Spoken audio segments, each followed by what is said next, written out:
किए रहते हैं, तो कहीं एक सोर्स से उसको पढ़ के बार बार रिवीजन कर लीजिए, ये ज़्यादा अच्छा होता है। उसमें फिर आपको सोचने के लिए ज़्यादा दिक्कत होगा और उसके लिए किसी बुक को सोर्स नहीं बनाया जा सकता है, क्योंकि उसका क्राइटेरिया बहुत बड़ा होता है। तो और कभी कभी मेंस में भी कम नंबर हो जाते थे और हमेशा जैसे 10 नंबर, 12 नंबर, 5 नंबर, 6 नंबर से मेंस रुकता रहा है, लेकिन इस बार ऐसे की वजह से हो सकता है वो अच्छा हो गया हो। हेलो दोस्तों, नमस्कार। स्वागत है आप सभी का एक और नए वीडियो में। दोस्तों, इस टाइम 69 बीपीएससी इंटरव्यू चल रहा है और सर अभी आ रहे हैं इंटरव्यू देकर। चलिए जानते हैं सर से क्या क्वेश्चन पूछा गया और साथ ही साथ जो 17 बीपीएससी प्रीलिम्स होने वाला उस पर भी हम इंपॉर्टेंट बातों को जानेंगे, कैसे आप अपनी तैयारी को एक नई उड़ान दे सकते हैं। तो सर हमारे तरफ से और जो प्यारे छात्र वीडियो देख रहे हैं उनके तरफ से भी स्वागत है हमारे चैनल पर। Thank you. और फर्स्ट ऑफ ऑल सर हम आपसे जानेंगे कि आपका नाम क्या है और आप कहाँ से हैं। मेरा नाम मनीष कुमार सिंह है और मैं बिहार के कैमूर का रहने वाला हूँ। जी सर, इसे आपका अभी तक एकेडमिक बैकग्राउंड क्या रहा, थोड़ा उसके बारे में जानेंगे। मैं अभी मतलब बीए एमए किया हुआ हूँ इलाहाबाद यूनिवर्सिटी से, और उसके बाद फिर लगातार मेंस और ये सब देते रहा हूँ, यूपीएससी, यूपीपीसीएस, बीपीएससी का, और अभी आज मतलब इंटरव्यू तक पहुँचे हैं। आप यूपीपीसीएस का भी मेंस दिए हैं? हाँ, यूपीपीसीएस का लगभग 5 बार मेंस दिए हैं। अच्छा। और सर अभी तक थोड़ा माध्यम क्या रहा था, हम जाने मेरा हिंदी माध्यम है और हिंदी माध्यम से इस बार भी मेरा था और इसमें मैं इंटरव्यू तक पहुँचा हूँ।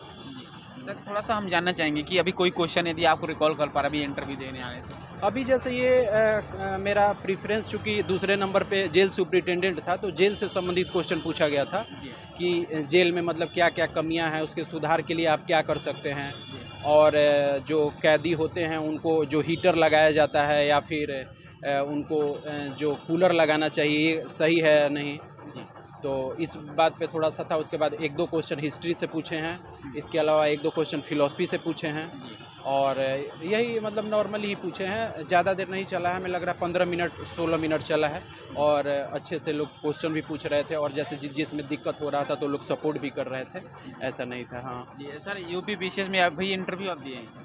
हाँ, 1 बार इंटरव्यू दिए हैं और बाकी 4 बार मेंस फेल हो गए थे। और बीपीएससी में कौन सा प्रयास है? ये मेरा तीसरा है, 2 बार मेंस दिए थे और ये तीसरा है मेरा। अगर बात करें सर, तो इतने बार आपने प्री और मेंस दिया, तो कहाँ लगता है कि हमें सबसे बड़ी मिस्टेक रही जिससे हमारा सिलेक्शन नहीं हो पा रहा है? सबसे बड़ी कमियाँ क्या रही आपको? नहीं, कमियां तो अपना रहता ही है, लेकिन सबसे बड़ी बात ये होता है कि ऑप्शनल सब्जेक्ट का योगदान जो जैसे अभी तक यूपीपीसीएस में भी था और बीपीएससी में भी था, कि जैसे ह्यूमैनिटी के जो सब्जेक्ट होते थे उसमें बच्चों को ज़्यादा से ज़्यादा 150-160 नंबर तक मिलता था, जबकि साइंस के लोग रहते थे तो उन लोग को 250 मिल जाता था। तो एक कहीं ना कहीं ये गैप था, और हम लोग का ह्यूमैनिटी का ऑप्शनल सब्जेक्ट था, तो ये एक लैकिंग थी। इसके अलावा थोड़े बहुत कभी कभी मेंस में भी कम नंबर हो जाते थे, और हमेशा जैसे 10 नंबर, 12 नंबर, 5 नंबर, 6 नंबर से मेंस रुकता रहा है, लेकिन इस बार ऐसे की वजह से हो सकता है वो अच्छा हो गया होना। सर जैसे 17 बीपीएससी प्रीलिम्स होने वाला, थोड़ा हम जानना चाहेंगे कि आखिरी समय में स्टूडेंट्स किस तरीके से प्रिपेयर हो, किन चीज़ों पर ज़्यादा ध्यान है, जिससे इस बार पोस्ट भी ज़्यादा है, बहुत सारे छात्रों का डाउट है प्रीलिम्स कैसे क्वालिफाई किया जाए। सबसे बड़ी बात तो ये होती है कि जो बच्चे होते हैं इतना पढ़े होते हैं कि प्रीलिम्स में उनको दिक्कत नहीं होती है, परंतु जहाँ सबसे बड़ी कमी होता है तो रिवीजन को लेकर के, तो पढ़ने से ज़्यादा रिवीजन पे फोकस करना ज़रूरी होता है। और करंट अफेयर्स के जहाँ तक क्वेश्चंस की बात होती है, तो उसमें बच्चों को 1-2 सोर्स और फॉलो कर लेने चाहिए, क्योंकि जो बीपीएससी है या यूपीपीसीएस है या यूपीएससी है, ये किसी एक दायरे में वर्तमान में नहीं रह गई है। तो ऐसे में इसके लिए थोड़ा सा करंट का दायरा बढ़ा करके, और जो स्टैटिक पोर्शन है उस पर रिवीजन पे ज़्यादा से ज़्यादा ध्यान देना ज़्यादा अच्छा होगा। बिल्कुल सर। सर जैसे साइंस और टेक और एनवायरनमेंट के लिए इसके लिए क्या रिसोर्सेज पड़ा है? पिछली अगर प्रीवियस से कंपेयर करो तो बहुत ज़्यादा क्वेश्चन इस बार उठा रहे हैं, और मॉडर्न हिस्ट्री के। देखिए, मॉडर्न हिस्ट्री की जहाँ तक बात है तो इसके लिए मेरा ऑप्शनल रहा है, तो मुझे ज़्यादा दिक्कत नहीं होती है, क्योंकि उसके लिए हम एक किरण कंपटीशन की हिस्ट्री की बुक आती है, तो उसको फॉलो किया जा सकता है। अगर उसको वो थोड़ा सा लेंदी हो जाता है, अगर बच्चे उसको फॉलो नहीं कर पा रहे हैं, तो फिर मॉडर्न हिस्ट्री के लिए स्पेक्ट्रम में भी लगभग फैक्ट अच्छे से दिया रहता है।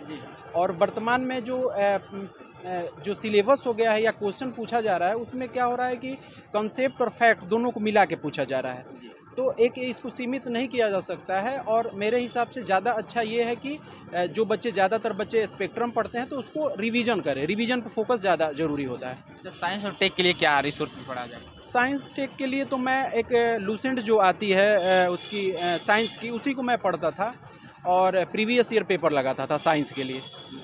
और सर थोड़ा सा आप बात जानना चाहेंगे इसे थोड़ा पॉलिटी और इकोनॉमिक्स के लिए जो बजट होती है बिहार सरकार की उसके बारे में? बजट के लिए जैसे घटना चक्र की आती है, उसका आर्थिक समीक्षा करके एक आर्थिकी करके एक आती है, उसमें अच्छे से दिया रहता है, उससे कवर कर सकते हैं। या एडिटोरिया या अन्य जो बुक हैं, इसको इन लोग भी अच्छे से बजट को कवर किए रहते हैं। तो कहीं एक सोर्स से उसको पढ़ के बार बार रिवीजन कर लीजिए, ये ज़्यादा अच्छा होता है।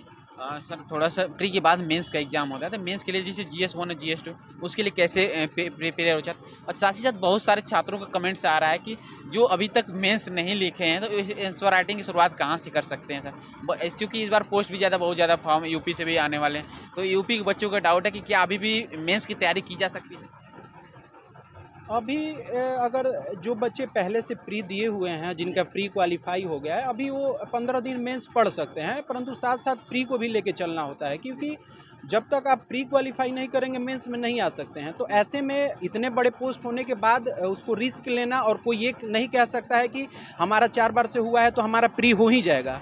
तो इसीलिए प्री पे ज़्यादा फोकस करना अभी ज़्यादा ज़रूरी है, उसके बाद मेंस पे करना रहेगा। और मेंस के लिए सबसे बड़ी बात ये है कि अगर आप मेंस राइटिंग स्टार्ट करते हैं तो जहाँ से पढ़ रहे हैं, जिस चीज़ को पढ़ रहे हैं, वहीं से राइटिंग स्टार्ट कीजिए अपने से ही क्वेश्चन बना करके, क्योंकि इससे ज़्यादा धीरे धीरे आपको सुधार होता है, इसमें अचानक से सुधार नहीं हो सकते हैं। जी सर, इसमें एक बिहार स्पेशल आता है, तो इसके लिए कहाँ से हम मतलब कंटेंट रिसोर्सेज क्या पढ़ सकते हैं? बिहार स्पेशल के लिए सबसे ज़्यादा तो मैं जो फॉलो किया था, तो आर्थिक समीक्षा जो आता है बिहार सरकार का, उसको वो ज़्यादा ऑथेंटिक सोर्स है। इसके अलावा जो अदर बुक हैं उन पे ज़्यादा विश्वास नहीं किया जा सकता, क्योंकि वो कहीं ना कहीं अपने बुक को करने के लिए ज़्यादा उसमें चीज़ें नहीं दिए रहते हैं, जबकि आर्थिक समीक्षा में अच्छे से दिया रहता है, तो उसी से आप पढ़ सकते हैं बिहार के लिए।